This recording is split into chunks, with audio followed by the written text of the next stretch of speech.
गरीब से गरीब आदमी, शहरी हो या ग्रामीण हो, सबको अपना मकान मिले। तो ग्रामीण क्षेत्र में चूंकि बाकी चीजें सस्ती हो जाती, जमीन की अपने ढंग से उपलब्धता हो जाती, तो 1.5 लाख रुपया उसके लिए, और जो हमारे अपने शहरी क्षेत्र के अंदर 2.5 लाख के मकान उनको दिलवाएं। उससे आगे बढ़ो तो अलग अलग अपने अपने स्केल में, जैसे अभी इस बार 8 लाख तक का इनकम टैक्स के दायरे में अब 8 से 12 कर दिया, 12 लाख तक का छूट देने का प्रयास किया है। और इनको भी अलग अलग प्रकार से स्वयं के आवास ले ले तो उसमें भी अलग अलग टैक्स की छूट दी है, और उसको किसी भी प्रकार से ब्याज की मदद करते हुए सबका अपना मकान बने। ऐसे में जब हमारे अपने भोपाल में भी मैं अगर संख्या देख रहा था कि अगर पुराने वो मकान यद्यपि वो फैले फैले थे, लेकिन बने कब थे? 1956 में मध्य प्रदेश बना, उसके बाद 2-4 साल आगे पीछे बने होंगे। मकान कब तक चलते पता नहीं, लेकिन 1800 मकान हटा करके लगभग 3315 मकान मिलेंगे। जोरदार अभिनंदन करें, ये बड़ा संकल्प पूरा हो रहा है। ऐसे में जब आज यहाँ हम कुछ मकानों को देने के लिए नैमित्तिक रूप से 5 लोग यहाँ आए, लेकिन मुझे बताया गया जी टाइप के 364 आवासों का लोकार्पण हो रहा है। जोरदार अभिनंदन सबके लिए, जिनको मिला उनका आनंद है, उनको बधाई। और सही अर्थ में तो मैं भी जब आ रहा था ऐसा कर रहे थे कि इतना बड़े बड़े मकान, लाख मेरा भी श्यामला हिल साहब ने बहुत अच्छा बनाया, लेकिन इतना अच्छा न्यू मार्केट के पास का इसकी लोकेशन इतनी अच्छी कि कई बार आपसे भी लगे कि वाह, मकान हो तो यहाँ होना चाहिए, फालतू का क्या चक्कर में पड़े। लेकिन ये हमारे लिए आज इतनी बड़ी बड़ी, और आज के समय में तो जितना ऊपर अच्छा मकान उसको शुद्ध ऑक्सीजन मिलती है, पता नहीं कितने प्रकार की भावना है। लेकिन नगर निगम वालों से बोलना चाहूंगा, आज तो आपने 364 दिलवाए, तीसरा चरण भी 3-4 महीने में पूरा कर देना भाई, जल्दी लोकार्पण करने हम आएंगे ताकि बाकी लोगों को भी दिलवाएं, जितने बच्चे उनको भी दिलवाएं। आज इसके लिए भी 116 करोड़ 26 लाख की लागत से स्मार्ट सिटी के माध्यम से ये भवन बनाए गए। मैं अपनी ओर से बधाई देना चाहूंगा। मुझे बताया गया कि अब जो बनेंगे थोड़े एफ टाइप के 336 मकान है ना, तो उनको भी ठीक ठाक बना। संजय जी जल्दी से जल्दी दिलवा दोगे ना, पक्का? अब जो बोलो जरा सही बोलना, ध्यान रखना, अगली बार पकड़ लूंगा मैं। अभी तो हमारे भोपाल को लेकर के, प्रदेश को लेकर के हमारी सरकार लगातार बहुत सारे प्रकार के प्रयास कर रही है। अभी अपने यहाँ ध्यान में आया कि ग्लोबल इन्वेस्टर समिट भोपाल में करने के पहले बहुत सारे अधिकारी घबरा रहे थे, भोपाल में कैसे होगी, कभी हुई नहीं, यहाँ व्यवस्था नहीं है। और देखो परमात्मा की लीला, जब हमने कहा जो भी होगा होगा भोपाल में ही, अरे 1956 में भोपाल राजधानी बना। हम अगर अपनी ग्लोबल इन्वेस्टर समिट नहीं करेंगे तो कहाँ करेंगे? आज के जमाने में तो बहुत सारे प्रकार से प्रबंध हो सकते हैं, तो हमने कहा जो भी होगा यही होगा, जैसे रुकवाना पड़े रुकवाएंगे, भले टेंट सिटी बनाना पड़े तो बनाएंगे, लेकिन करवाएंगे भोपाल में। ये निर्णय भोपाल का हुआ। और हमारा भाग्य देखो, वो अपने उद्योगपति तो ठहराने की बात अपनी जगह है ही, प्रधानमंत्री खुद अपनी रात गुजारने के लिए भोपाल में आ गए। ये है वर्तमान के दौर का हमारा अपना भोपाल का प्रेम।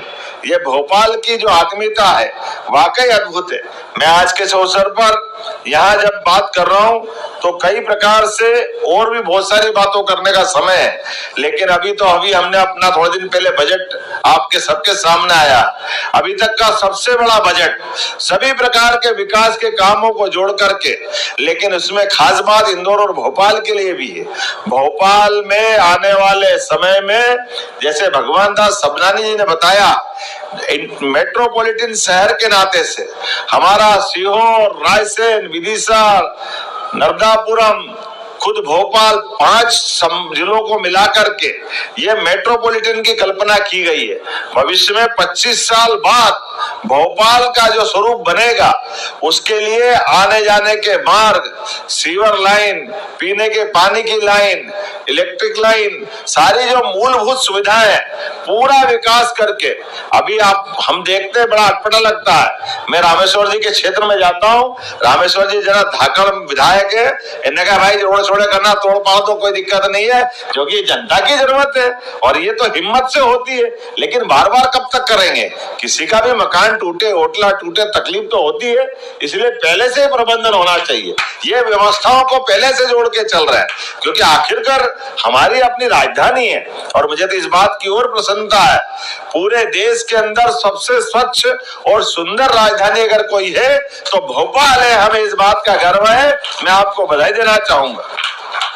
आज जब यहाँ पे बात कर रहा हूँ तो अधिकारी कर्मचारियों को लेकर भी हमारी सरकार ने जो निर्णय किए, मैं बताना चाहूंगा कि हमारी सरकार ने लगभग 1.25 साल में बहुत सारे प्रकार से काम किए, बहुत सारे मोर्चों पे काम किए, लेकिन इनके साथ साथ कई वर्गों का भी बहुत पुराने मामलों को भी निपटाने का प्रयास किया है।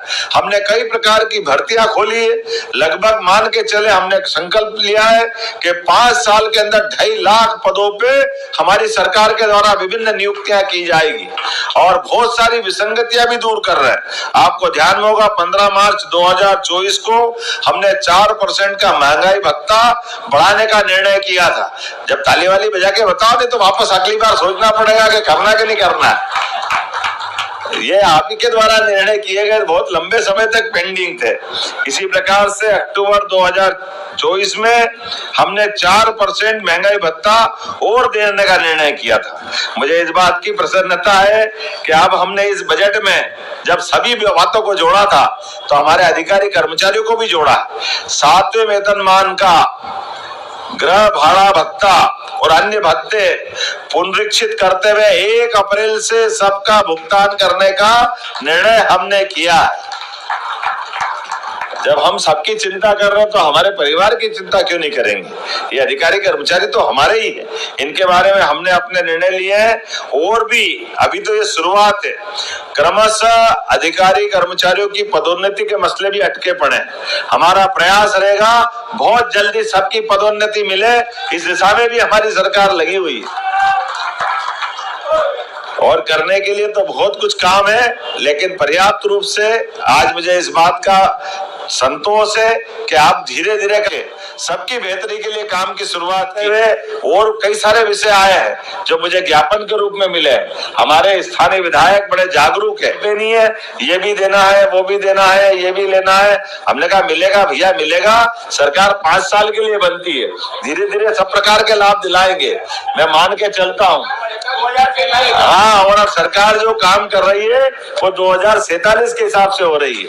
मुझे केवल एक आंकड़ा देके अपनी बात खत्म करूंगा कि जब 2002-03 तक हमारे यहाँ प्रति व्यक्ति आय मध्य प्रदेश में केवल 11,000 रुपया प्रति वर्ष थी, उसको बढ़ा करके अभी इस साल के बजट पे नीति आयोग ने रिपोर्ट दी है, इसके बलबूते पर मध्य प्रदेश में प्रति व्यक्ति आय 1,52,680 रुपया, ये अभी वर्तमान का आंकड़ा। और आगे चल करके जैसे हमने कहा कि हमारी सरकार का बजट अभी 4,21,000 पे है, ये पूरे 5 साल बाद 7 लाख करोड़ से आगे बढ़ाने वाले और 2047 का टारगेट भी लिया। गरीब, महिला, युवा, किसान सभी वर्गों की बेहतरी करते हुए आने वाले समय में ये बजट 25 साल में 250 लाख करोड़ का होगा, 250 लाख करोड़ का।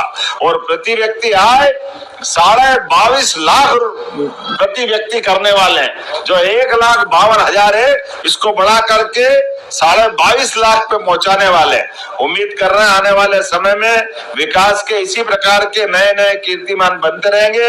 लेकिन आज तो पुनः मैं आप सबको बधाई देना चाहता हूं। होली के इस अवसर पर आप सबने गृह प्रवेश, खास करके बसंत ऋतु में प्रवेश किया है। परमात्मा करे आपकी सारी मनोकामना पूर्ण हो और सच्चे अर्थों में हमारे यहाँ तो 30 मार्च से गुड़ी पड़वा आने वाली, हमारा नया साल भी विक्रम संवत से प्रारंभ होता है। तो ये नए साल के अवसर पर नया मकान की शुभकामना और भविष्य में मिलने वालों को भी जल्दी से जल्दी मकान दिलाए, ये कामना करते हुए पुनः आपको बधाई देता हूँ।